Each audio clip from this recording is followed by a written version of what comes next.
Metroid Dread is dope. The boss designs are sick as hell, fighting them gives you a feeling that they are formidable, and you are being a huge badass for taking them out. The enemies create potent and consistent tension whenever you step into one of their zones, the world is huge and full of secrets, and Samus is as cool as ever.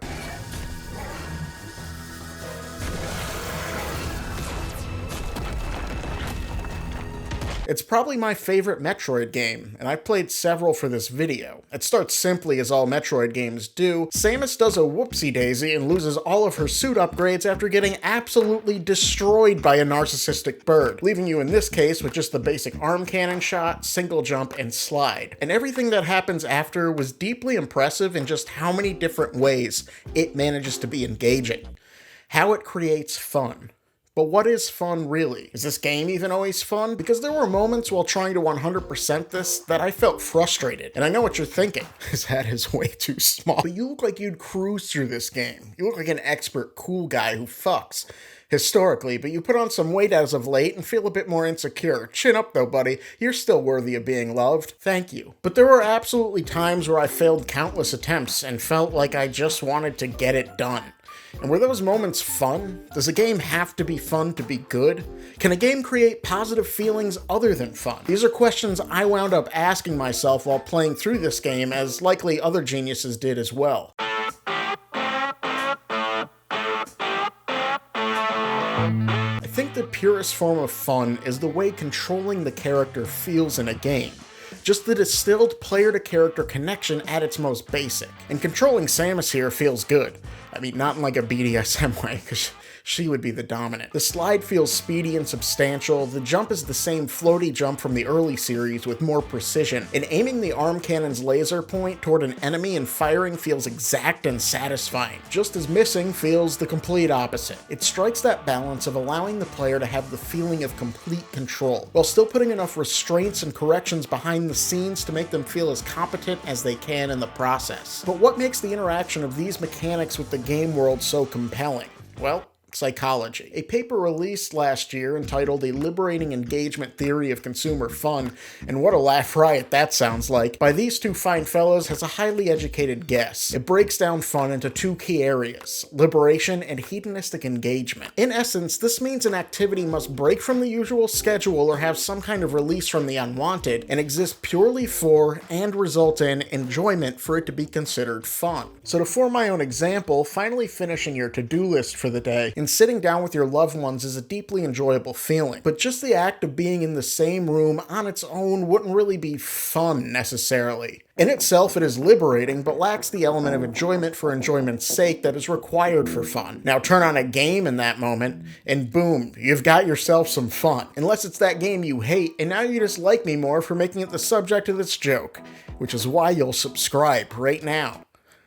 In overly simplified terms, hedonism is the activity you choose should it meet the definition, and liberation is the ability to do that activity. To me, hedonistic engagement as it relates to video games is when a game is engaging in a way that pulls you in and makes every move the only thing you are thinking about in that moment. Like a boss fight where you're evading and shooting in a way that creates that feeling, that flow state that many games do everything in their power to induce, either selectively or damn near constantly like in Doom Eternal. The study even acknowledges the concept of hedonistic engagement bears some similarities to the notion of flow, which Chris defines as the way people describe their state of mind when consciousness is harmoniously ordered, and they want to pursue whatever they are doing for its own sake. Flow happens when psychic energy or attention is invested in realistic goals, and when skills match the opportunities for action. That tense feeling in your stomach as you play, that comes from every move being the result of your exact thought in that moment. There's no thinking ahead really, just reacting. In short, hedonistic engagement is being lost in a game, whether that be mechanically, within its world, or both. We can see the other side of fun, liberation, in action when we look at how the rigid and repetitive nature of work after the Industrial Revolution led to an increase in demand for that liberation, and subsequently, fun. The study says this is the consensus in most socio-historical analysis. The more rigidly people are forced to spend their time, the more they want to break that rigidity when the opportunity arises. catharsis. They wanted catharsis so badly, they straight up put cocaine in their soda. Exploited people know how to get the fuck down. Although in a much more benign way than a 1900s factory, Metroid games exploit that feeling to create a feeling of liberation as well. They love to drag you through water areas that are an absolute pain to navigate before giving you the gravity suit, with which you can move through water the same as any other part of the game. It uses frustration to create a situation where the reward is alleviating that frustration, while feeling as if you've conquered it. We'll go into greater detail on both of these throughout the video. For now, let's look at the factors that can influence liberation and hedonistic engagement. Hedonism can be amplified by a perception of novelty and social connectedness. Does it bring you together with others, and is it exciting and/or new? Social connectedness is, at its core, enjoying the activity with someone. I played through Metroid Dread twice, once on normal with my girlfriend and another on hard by myself. But as far as pure fun goes, I had the most fun with my girlfriend. We would both get so tense and yell during the Emmy parts, work together on puzzles, trying various things, and just went at a relaxed pace overall, as you can see from the playtime. This is due to the infectious nature of fun. The best example of this in the study is from this interview quote about a loved one. It was the most fun because I saw him having fun at these parties, which doesn't happen much. It was nice to see him have so much fun for a really long time, so it was fun for me, because when everyone else is having fun, it feels like it comes out naturally. Usually when other people have fun around you, the energy is infectious, and you have fun too. Think about watching a comedy alone versus with other people. There is a drastic difference in energy, and I always have more fun playing video games with my girlfriend specifically because she's just so real. But as the study points out, you can also have solitary fun, and I feel like the game was fun for me in a different way the second time through. I had been through it once, was familiar with its mechanics, and was ultimately better at it, which can make you feel like a badass, especially playing games on higher difficulties where it does require a level of skill and engagement to get through, even if you have played it once already. The skill level aspect of video games will come up many more times. Fun in a game hinges on its difficulty,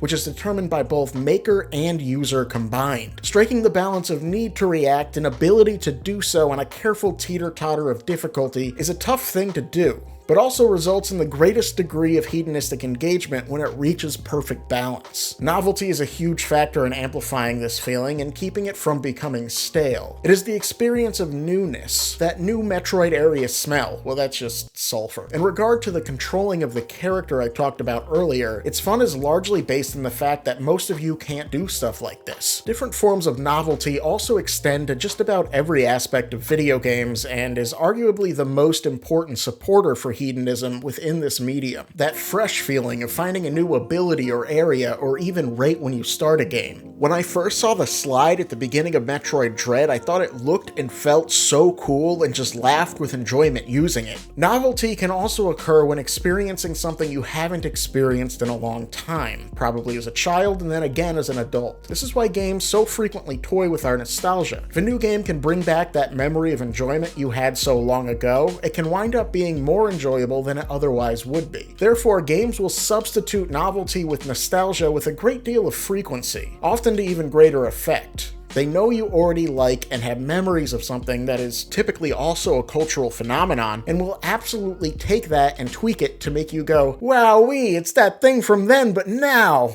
wow. Think about all the Ridley fights throughout the series. If you grew up with that, it's exciting to see him now. It's different every time while being the same enough to bring in nostalgia. It's everybody's favorite missing evolutionary link between dragons and space pirates, and we want to see them a fucking lot, because it brings warmth to our heart. Ridley nostalgia is so well understood by the developers they even put this fake-out Ridley ice sculpture in Fusion because they knew it would definitely fool longtime idiots. I remember playing Super Metroid with my dad when I was little and thinking Ridley was scary and cool as hell. And every time I see him now, a little part of me is transported to then, to one of my first ever experiences with video games, and one that was filled with social connectedness, as my dad and I got so immersed in that game. It's not just playing on the nostalgia of the game. Nostalgia often banks on you having social connections to a product outside of that product itself. Think about Pokemon and how much you probably interacted with other kids playing those games, and how it shaped your experience and memories with them. You can't catch all 150 Pokemon by yourself. So close. You need a friend to train with. Just think about all those times you traded a Pokemon you didn't want to a friend, and then they trained it to a high level, and then you were like, I kind of want that back now.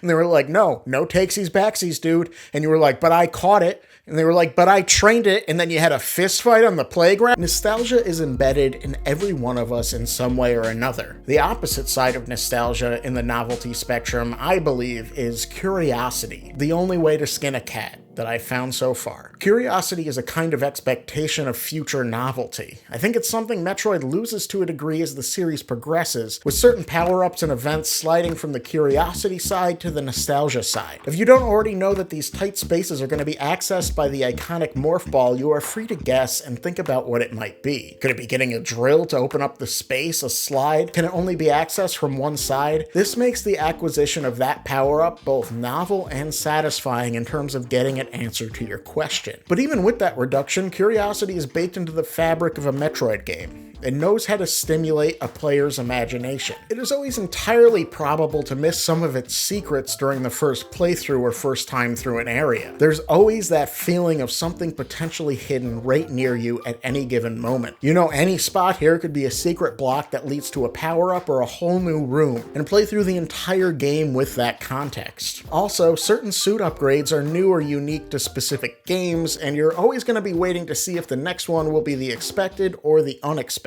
Phase Shift and Storm Missiles were both suit upgrades that absolutely changed the way I played Dread in comparison to any other Metroid game. I was able to dodge attacks in a much more responsive and modern way, and aiming each missile carefully was replaced by avoiding attacks in order to get my missiles all locked onto a target, followed by the satisfying feeling of shooting 27 missiles into this guy trying to do his job. When it comes to Metroid and Metroidvanias in general, the novelty of these upgrades is a gift that keeps on giving. Each one you receive recontextualizes the entire world, where you can go and how you can engage with it. This style of game allows you to see a room and all the ways you can't go in your current form, and will lead a return decked out with upgrades, and easily traverse the previously untraversable. Got super missiles? You can go through that door now. Ice missiles? You can shoot through that obstacle now. Or the most interesting one to me, got the ability to freeze enemies and use them as platforms? What was once an obstacle alone can now be a platform that you have to strategically place based on a set of movements that were once only seen as something to memorize for the reason of avoidance. But certain abilities will make old ones obsolete given the ease of the newer solution, like the space jump replacing having to make platforms. So this recontextualization also applies to things that simply make the game easier. There's some variation on a scan type ability in some Metroid games. It allows you to see secrets in the environment and moves the search from a guessing game to something achievable by anyone who is willing to be thorough enough. These upgrades can oftentimes result in a kind of catharsis, a novelty that leads to a greater sense of freedom, which leads us into our next section, the liberation modifiers. Oh my god, I'm great at transitions. Liberation can be influenced by sense of spontaneity and temporal and spatial boundedness.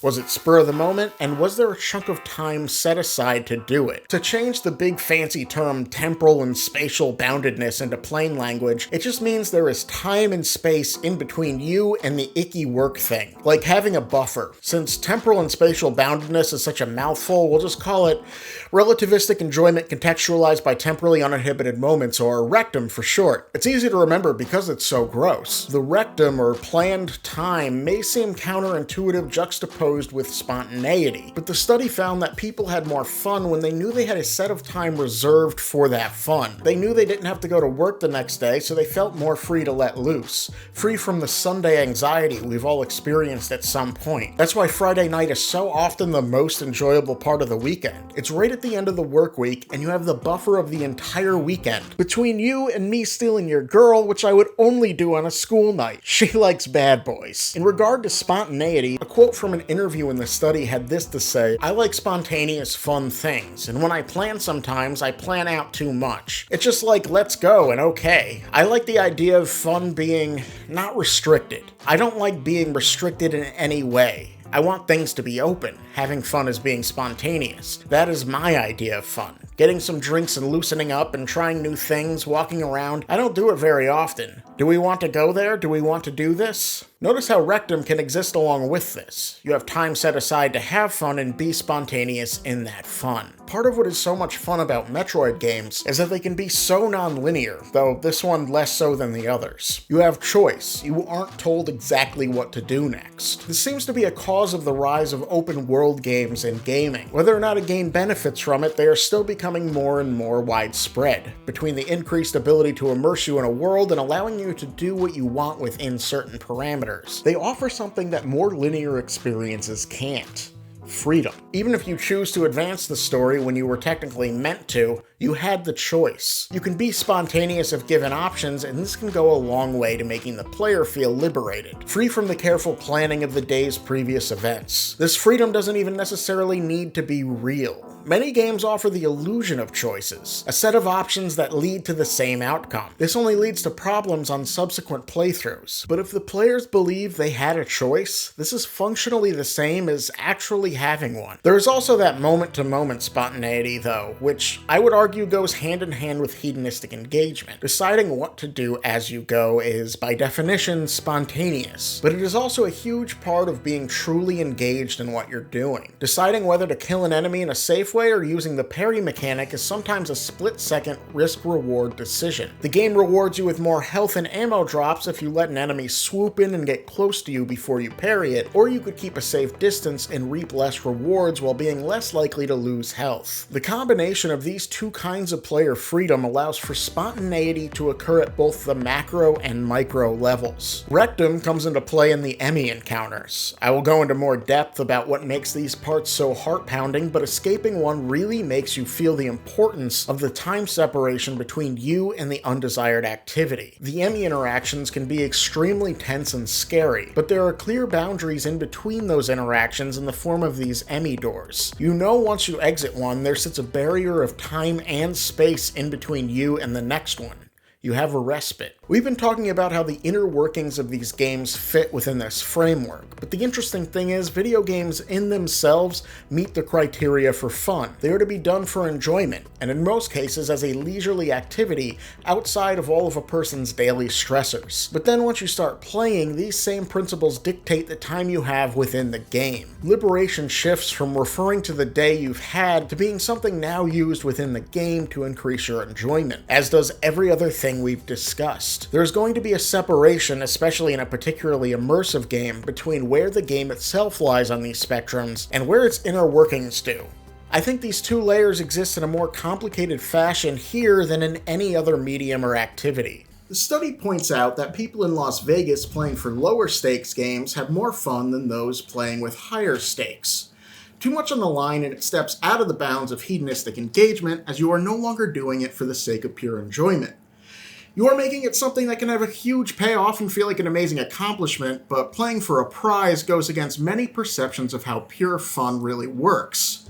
That's why I play with myself. Oh, gross! I've ever heard. Sounded like you meant masturbating. A good video game like this can, in itself, be hedonistic. The internals of that game, however, can suck you in and build an imagined set of high stakes. The result is sometimes the best of both worlds, having fun and that sense of accomplishing something without really ever having had anything on the line.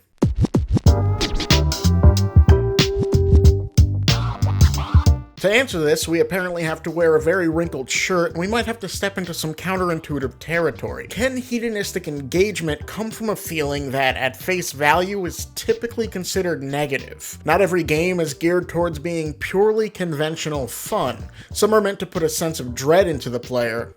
Some are designed with some level of frustration in mind, and some are vehicles for deep and upsetting stories that aren't meant to make us feel good at all. At first glance, they may seem to not fit into the category of hedonism, but as a totality, video games are meant to invoke a wider range of emotion than something like Yahtzee. Let's start by looking at one of the most counterintuitive forms of what most still consider fun, being scared, which this game invokes incredibly well in my opinion. It does this using the Emmys. These are hacked robots that are meant to be on your side but have turned on you and are now trying to steal your sweet super mutant DNA. The first Emmy you encounter is extremely damaged but still an insurmountable obstacle without the Omega Cannon, which remains the only way to take out Emmys through most of the rest of the game, and you have to take out one of these brainy boys every time to get it. Your only other options besides that are not getting caught or the extremely difficult to pull off parry.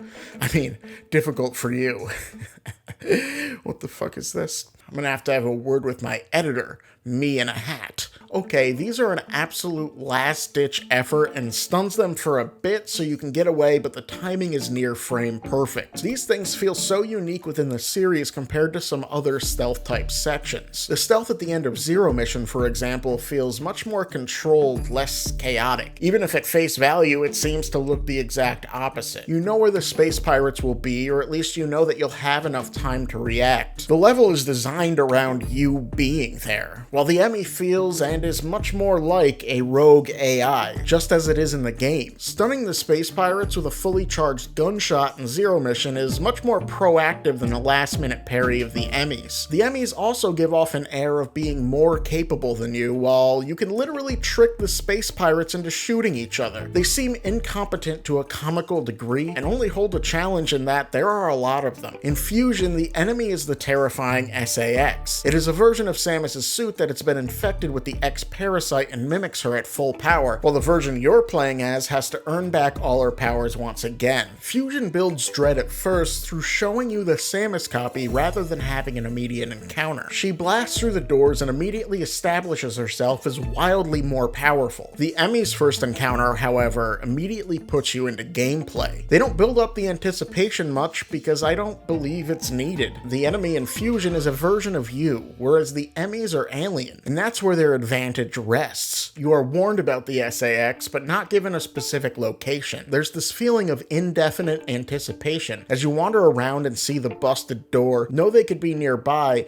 and you are still hopelessly outmatched. This creates tension leading up to it, whereas the Emmys create tension both in seeing when you have to enter a zone when you see one of these doors, and not knowing where the exit is as you scramble to different potential openings. And much like the space pirates, the SAX has a much more set path that can be memorized, while the Emmy follows no such rules. The pursuit of an Emmy is horrifying. They all have different abilities, can do things to you you can't do to them, moving their limbs in ways you cannot, gaining an advantage at every single step. If it's your first time in there, you don't even know where the exit is yet, amplifying the helplessness. Helplessness leads to fear, and fear breeds mistakes, allowing the Emmy to close the gap with every fuck up along a path of indefinite distance, and then you see the exit door and sweet respite.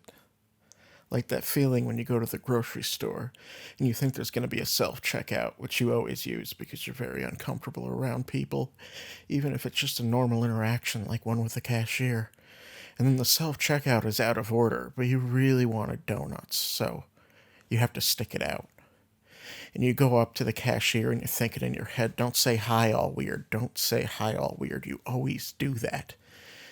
And then you make it through the interaction, and you didn't say hi that weird. And then you go home and you eat your donuts, and you think about how your doctor told you not to. But what the fuck does he know? These are delicious. And you don't realize until the end of eating the donuts that you've done a horrible thing. You should be dieting. What are you doing? But you ate so much sugar, you just fall asleep. That feeling.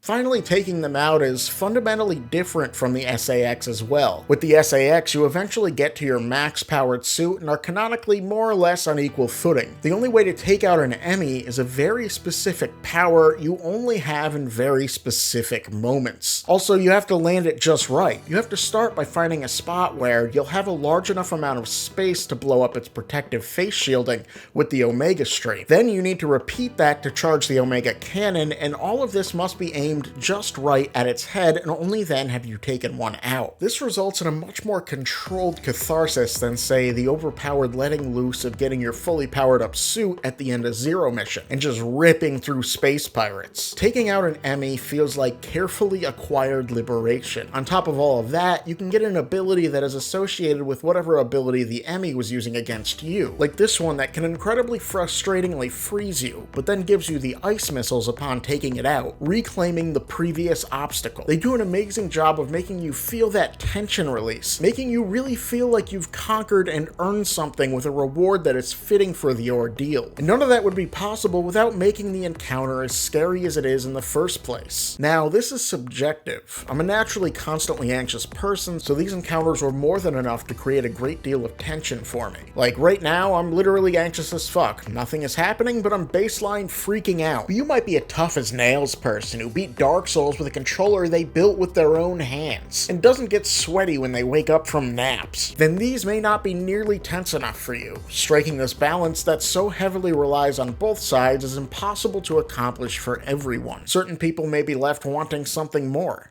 But why is that? Why do people want to be frightened? On a very basic level, it's usually said that it's the endorphins, the energy that gets released when we are afraid that can lead to a rush when we know, on some level, we aren't in real danger. This study by Margie Kerr involved testing fear in an attraction that featured touching the participants, restraining and exposing them to electricity, which sounds an awful lot like electrocuting them. When the people were done being tortured, they confessed to several crimes they didn't commit and reported feeling significantly higher mood and felt less anxious and tired. And EEG revealed less brain activity in those that felt better, a kind of release, slowing down. The comparable calmness of the real world against the backdrop of the questionably ethical ordeal they'd been through. But the conductor of the study insisted the participants were never in any real danger while brandishing a taser. These participants responded in a similar fashion to someone who had accomplished something big, but specifically something that would give them a rush. The study gives running a marathon or rock climbing as similar examples. They had pushed themselves through and conquered something that triggered a lot of adrenaline and felt good in its own right. Accomplishment is a feeling games want you to feel. It's typically unique in that way, but horror movies tend to evoke some similar emotions for the above reasons. Fear is extremely effective. This is why just about all Metroid games contain a countdown timer segment. The entire game up to that point, it didn't matter how long something took, but now there is a clock that creates more anxiety the better it's timed. Some of the really good countdowns will do little things to slow you down and build that tension.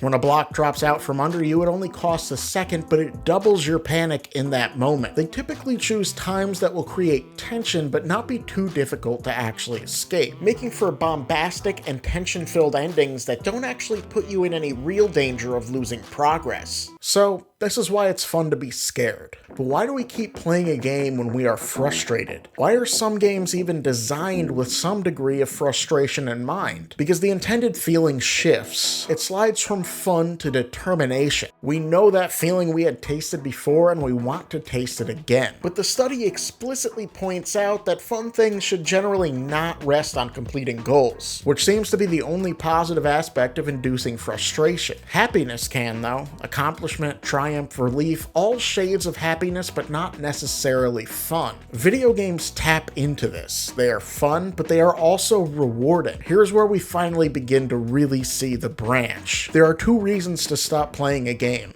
Because you have to, and because you want to. Sometimes a particularly frustrating death can be enough for you to take a break, one that feels unforgiving or unfair. This death here, where I was killed by this quick wall jump, felt frustrating because it had not happened before and felt unavoidable in the moment. There was a similar experience the first time Kraid just punched me out, but it was too funny to be mad at it. Overall, I found this game to be very fair, though. I played on hard here and didn't have too much of a problem as it was my second playthrough, but it would be understandable for someone to become frustrated much more often when taking massive chunks of damage. Is that person having fun? The obvious answer here would be no. That player who keeps dying and feels frustrated would not be having fun. Honestly, I was new to Shine Spark puzzles as I had only played Super before this, and some of the more difficult ones really got me frustrated.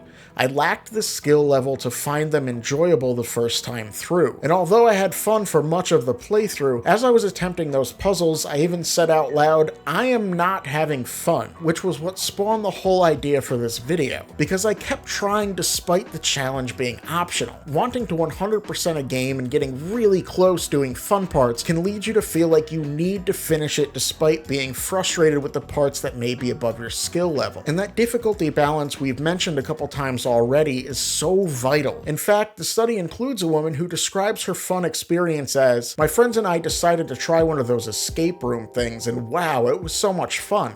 We had to work together to solve puzzles to get out of each room. Nothing was too hard, and the story surrounding each piece were really engaging." For her, the game never exceeded the level of challenge that got to the point of no longer just enjoying it for the sake of it. But every gamer has experienced that feeling of, I have to beat this, while feeling only negative emotions. It's like you don't want the game to win. You want to feel the feeling of winning again for yourself. We and everyone have talked about the long-term nostalgia of games from our childhood, but no one talks about the short-term nostalgia of the fun you were having 10 minutes ago. Beyond the need to teach you the mechanics, this is why so much effort is put into the intro of games. People watching a movie are very open to the world and feel a movie is trying to establish in the first few minutes. The same applies here. We want to enjoy ourselves, and we want the game to show us how it intends to achieve this. And many developers even make the beginning last, with the context of the rest of the game in mind, so that if players get frustrated, they are already engaged enough to push through. They want to showcase why a game is fun in a way that moves you right along with little resistance. So when there is resistance, you've already experienced enough to want to experience more. And so we keep going in spite of not necessarily having fun in those moments. Just because we feel compelled to do something doesn't mean we enjoy that thing. Skinner boxes, for example. Your brain is trying to get that dopamine you got from this action 10 minutes ago. You're too full to keep eating Red Lobster Cheddar Bay biscuits, and it's uncomfortable to do so. But your brain still remembers when you were hungry and how good it felt to eat that first biscuit. Games are biscuits. I know if I was going to talk about microtransactions and loot boxes, this would be the place, but the psychology behind that has already been covered so much. It can basically be boiled down to it's drugs. It's drugs for your kids. And as cool as that sounds, they're actually quite insidious. Though I can say for sure none of the Metroid games fall under this category and remain microtransaction free. I have to say that the game that caused me the most frustration while making this video was one I also loved immensely, Metroid Prime. In this one, Samus is sent to her first three-dimensional planet. Aside from a select few spots I found infuriating, I had a blast with it. I found this plant boss super annoying because I'm an idiot and didn't fully understand how it worked. Once I realized he would focus on my position over the lights, it was easy, but I originally thought I'd have to keep on stunning him to get anywhere. But the boss itself wasn't the real problem for me. It was the return trip to the boss. There's the longer version and then the shorter version if you solve the puzzle in this room first and then go back to the save point to save. Otherwise, you have to run around and scan 4 things throughout the room you have already found and scanned, shoot the plant arms, platform up, kill all the bugs on the way there, morph ball and clear obstacles, shoot your way through these couple of rooms that don't really serve much of a challenge other than slowing you down, and then finally you can fight the boss. Done with few mistakes, it takes over 2 minutes, which doesn't sound like a ton, but when you just want to try the boss again, and you've done this part several times already, it feels like much longer and can try your patience. And led to me feeling slightly frustrated, but I mostly kept a cool head. I hope this hurts, Samus. I lied. This particular part is more of a problem with me than anything, but my girlfriend secretly filmed me as I played it, so I thought it would be funny to include. The real most frustrating part of this game is the Phazon Mines. Phazon Mines had such atrocious save points that I actually googled to see what the discourse was on them and found that there was absolutely talk of it. Many people found the save points a problem here as they were further apart than any others in the game. Some liked that they were so far apart because of how much more you could lose upon dying, going directly against what the study found about high stakes making something less fun, and suggesting that some different form of enjoyment was being derived here. But this mentality seems to become less and less common as people get older and busier. They want to experience the whole game with the free time they have, or they are trying to get another video out quickly, but it snowballed into them reading several studies and playing most of the Metroid games. This isn't to say that this kind of game design isn't enjoyable to everyone on a time schedule. Some are okay with spending a lot of time in the same spot. They have the unbelievable ability to boot up the game, see the Phazon mines for the 8th time, and not begin sobbing immediately. But some are also just good enough to not die several times, and they are probably saying mean things about me in the comments as I speak. For me, having that much progress erased can feel frustrating. Like playing all of those moments of dopamine pumping success on times 100 speed in reverse. It feels bad, like approaching the finish of a towering art project only to have the person who has signed it knock it all down like an absolute Chad. The Phazon Mines route is made more frustrating by the presence of several different kinds of challenges. By the end, you fought all 3 different kinds of beam guy things, the ones you can only see with infrared, and a new boss, the Elite Prime. Solved the tower puzzle, did some platforming, and had to blow up these walls with a laser one by one. Not to mention, if you're a completionist, all the scans you'll have to do over, and the secrets you will have to re-retrieve. The amount of time it can take to accomplish all of this varies wildly. Getting all of this done only to be killed by an invisible drone thing that can only be damaged in certain ways, but you don't know that yet, and you're too low on health and panicking too much to figure that out can be a huge damper on your fun, and oftentimes can lead to just shutting the game off. In other words, you stop playing because you want to, not because you have to. All of this aside, what you do carry over from run to run is your increase in skill and understanding of how it all works. Look at the much easier time I had with this mini-boss the 2nd and 3rd time through after I figured out his deal. This can really ease the frustration of replaying it in some cases, but exacerbate it in others. Like if you have proven yourself more than capable of making it through the first 15 minutes of a challenge, but continuously have to repeat it. This is part of what makes the huge variety of different challenges so frustrating. The thing you don't know how to do is placed at the end of a path riddled with things you've already done and will not struggle with again. These complaints and frustrations are largely about perspective. We are as far away in time now from the Prime save system as the Prime save system was from no save system at all. In the early 2000s, having that many save stations was perfectly normal and, given previous systems, borderline luxurious. Now we are so used to the game designers putting in checkpoints everywhere and being like, we know which part you actually want to retry, so here you go. But this is a relatively new philosophy. It was a very slow evolution to get to now, when the starting point was arcades that wanted you to lose, but only after you'd gotten invested enough to put another quarter in. It was about that loop, and you'd always start from the beginning. You can see how frustrating games with no save system are by the fact that I played none for this video. Okay, we've been negative for a little bit now. Let's bridge what I've been talking about to something more positive.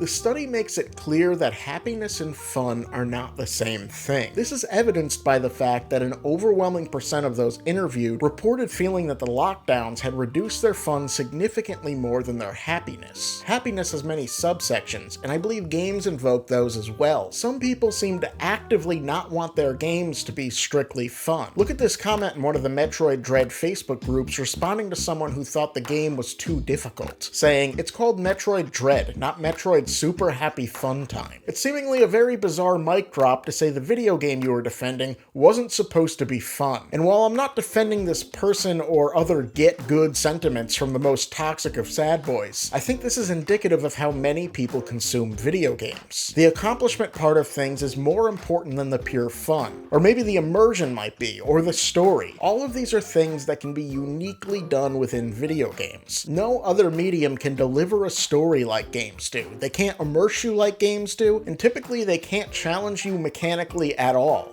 But video games can. To most, I think fun seems more tangible than happiness. It's something that can be produced with relative consistency in a way that happiness is a bit more touch and go about. I think this is the reason it's pointed out in an article written by one of the study's conductors that there are over 6 billion search results for things for fun and less than 1 billion for how to be happy. And the first 500 million of those don't even work according to this report by my depression. Certain kinds of positive feelings can only be obtained through difficult difficulty and suffering. The general feeling of happiness that comes from knowing what the other side of that feels like. And the victory part is the one that sticks in our head the most, because we assign more importance to the winning attempt. I mean, it was A, the goal, B, there was only one of them, and C, it elicited a different emotion than the other attempts. And that's the note we left on. That's the closest thing to us in time. The future of the past when we were still trying. And the future of the past is closer to the present than the past of the future of the past. It's simple word salad, a dish best served confused. If I talk about skill level again here, I feel like I'm beating a dead raven beak. That's not so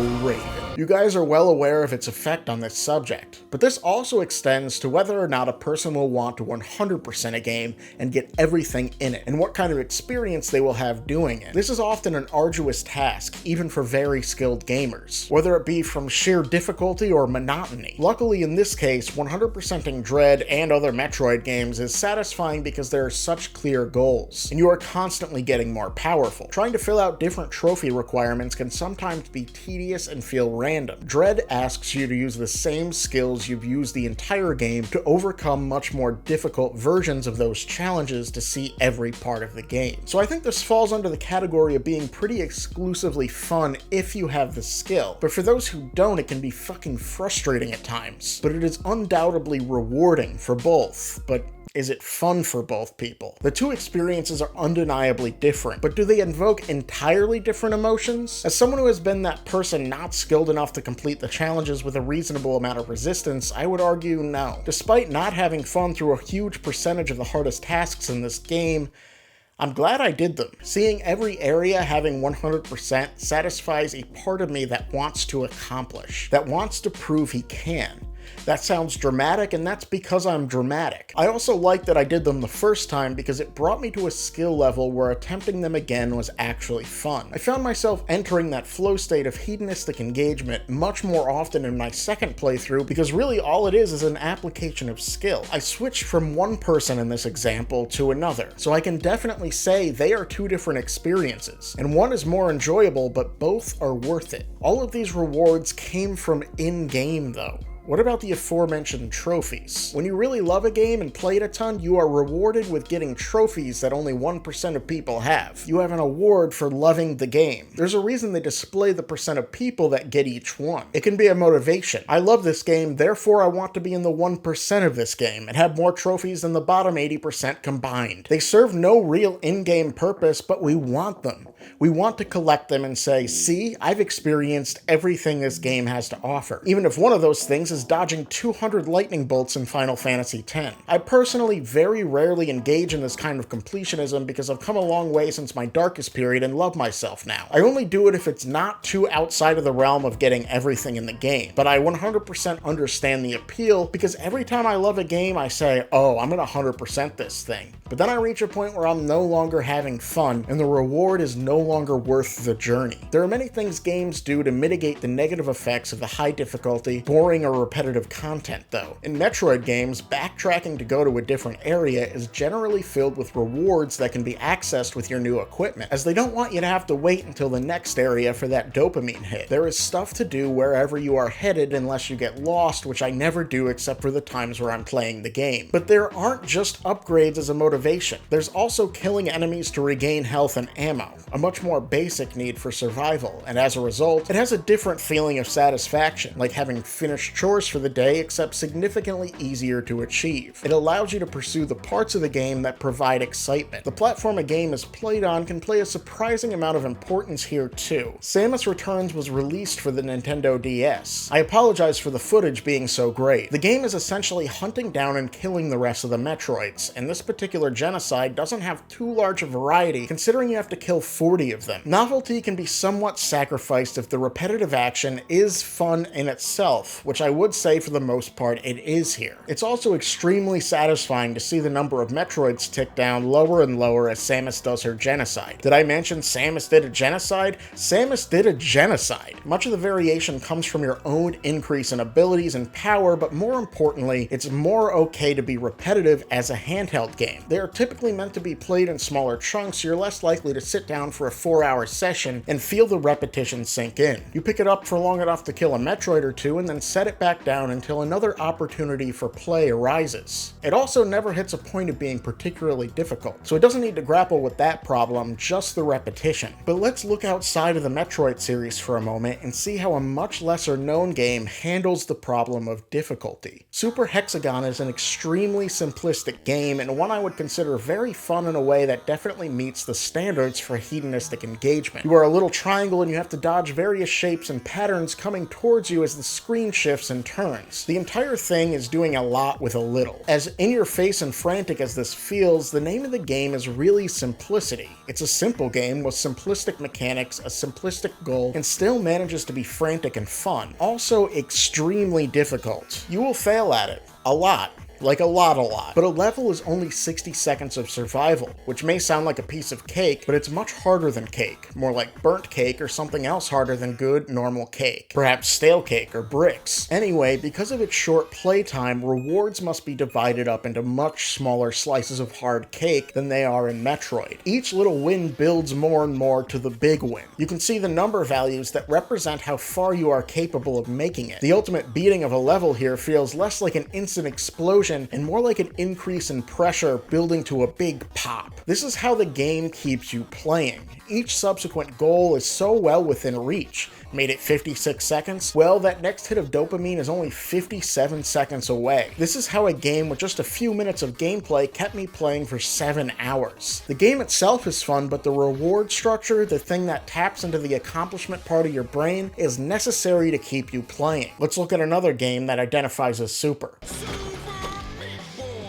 Its moment-to-moment gameplay is great. It's fun to control Super Meat Boy. The controls are responsive, and it is more than capable of creating a flow state. I love the way they make winning feel rewarding, though. They show you all those times you died leading up to it, what you'd conquered, how you were so fucking stupid up until now when you are very smart. And this is another game with steep difficulty that needs to keep you playing despite some level of expected frustration. So knowing that each death is something you can see played back at the end when you finally succeed, connecting the success with the failure is brilliant, and it starts easy enough. That feeling of completion isn't far away. This way you learn the cycle of victory and want to chase it again even when it is much further away. Finally, I want to talk briefly about what effect a game's story and world have on fun and enjoyment. John Carmack of id Software famously said, "Story in a game is like story in a porn movie. It's expected to be there, but it's not that important, and is now widely considered an idiot and a fool." As we know now,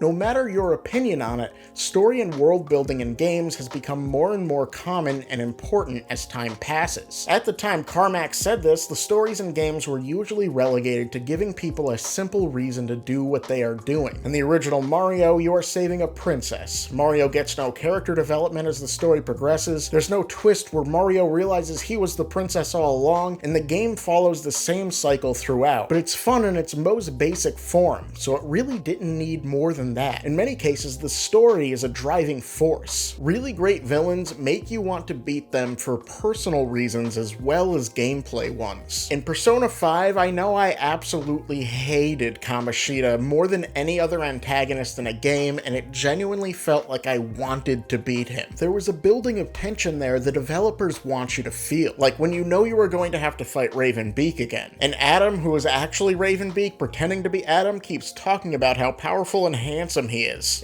You were no match for him then. You are no match for him now. It just really makes you excited to fight him and judge his cheekbones. Well, I guess, beak bones. Honestly, when I finally saw him, I barely even wanted him to take me back to his birdhouse and fuck my brains out. I had several more ideas in the script for additional sexy bird-based wordplay, but they all grossed me out a little. I call this cum birdseed. The story also gives context to the character getting more powerful, which immerses you in the world and connects you to the character. You experience the change the character is experiencing through the gameplay. The Metroid series as a whole does a great job spanning the entire spectrum of making you feel helpless all the way to making you feel like a god, like Raven Beak even. I'm Ravenbeak. And also having the entire world itself change. There's something immersive about the story affecting gameplay like it does when everything gets infected by X and dread. Sometimes the lore and immersion of a game is just about everything. The hedonistic engagement comes from you really feeling sucked into a world. You feel in the moment because you are in their moment, the character. For example, Red Dead Redemption is frequently just a cowboy's to-do list, chores, but it's wildly different from your chores, which feels bizarrely liberating. You are role-playing in an era that has been so heavily romanticized. Cowboys are cool, and now you are one. Maybe in 100 years, someone will play through the worst parts of our day because it's immersive. Alright bro, hear me out. This game is so much fun. It's called Isolation. First, you get COVID. A participant in the study even directly references video games with their laid-back session with Skyrim, saying, after playing for a couple hours of that game, I switched to Skyrim, which I hadn't played since last year. Stayed up very late on Saturday, just exploring and relaxing. Eventually though, it was about 3 a.m. and I was falling asleep on my keyboard. He didn't seem to run into much difficulty and tapped into the game's sense of discovery, locking in the enjoyment of the journey aspect. As much as immersion seems like it could fall into a kind of enjoyment outside of pure fun, it is oftentimes the purest form of fun and escapism. Skyrim can sometimes be not like this. Anyway, in conclusion,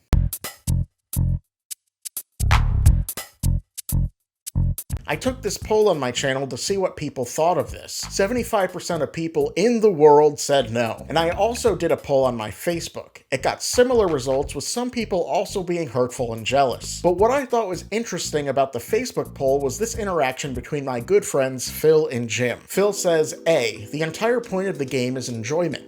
If you're not having fun, it has failed. Then they go back and forth with some fun banter essentially agreeing before Phil says, I basically read this as, does a game have to be fun to be fun? When it's in the context of a game, we tend to associate any positive feeling that game can invoke as fun. And in a way, this is true. Going back to the beginning when I pointed out that a game itself can be classified as fun, but its inner workings are more complex than this, it's essentially what Phil is saying. But I believe that inner workings part is absolutely essential for determining why we enjoy what we enjoy, and I don't believe that reason is always fun. We and the study have been trying to separate happiness from fun. To reiterate, fun is always happy, but happy is not always fun. But what if the goal isn't even happiness? In the last video I did about Omori, I covered a game that is deeply upsetting in nature, but I thought it was amazing. Why is that? It made me feel like shit, but that was the point. It did what it was trying to do perfectly. It got me so invested in the characters that when something upsetting happened to or was revealed about them, it hurt me. There's this feeling of being sort of impressed, like you did it, you made a big strong boy, which I definitely am, cry. But beyond that, I think it kind of links in with the fear thing, though the resulting emotion isn't really fun when the negative stimuli is sadness. It's catharsis. You've experienced and overcome awful things without ever having to really go through them. There's a kind of twisted beauty in it that I wouldn't necessarily call fun or happiness. The difference between fun and fulfillment can be seen in the distinction between things that are considered art and things that are considered entertainment. Many would label Omori as art. It makes you feel very uncomfortable things and does it effectively, whereas something like Mario Odyssey is designed to keep a smile on your face from start to finish. They have entirely different goals, but something unique to just about every game is the sense of achievement. There is something even more fundamental than the need for fun about achieving things. It's part of the human experience because we need to feel that to survive and always have. We want to accomplish, and video games allow us to accomplish things that were always meant to be accomplished. There is always a way to beat the level, and the developers want you to figure out that way. This knowledge lets us know that it is both possible to do, and figuring it out will make sense. This is comforting. When the real world does not work in certainties like that. In the real world, there may not be a solution. And if there is one, there is likely not a trail of Cheddar Bay biscuit crumbs leading to it. One that has been focus tested to make sure those crumbs are clear and make sense. Many of the things we find enjoyable about video games are exploitations of things that make us feel good in the real world, just padded, secured, and borderline insured. So if you want my answer to the question, does a game have to be fun to be good? First of all, this video offers no answers. It was just for fun. And second of all, my answer is obvious. I agree with you. That's the video, and I hope you had fun with it, or enjoyed it, or accomplished it. I don't know anymore. But if the feeling you have towards it is generally positive, please subscribe, like, drop a comment, just something to help me get seen a bit. I really want to hit 1,000 subs so I can get monetized and feel justified in making this what I do. If I hit that point, I'll also make a Patreon, so if you like the past couple of videos enough to fund future similar ones, stay posted for that. And if I don't hit 1,000, I'll look silly for bringing it up. Guys, thanks so much for watching and love you, Mom. Oh God, I just called you Mom. This is so embarrassing.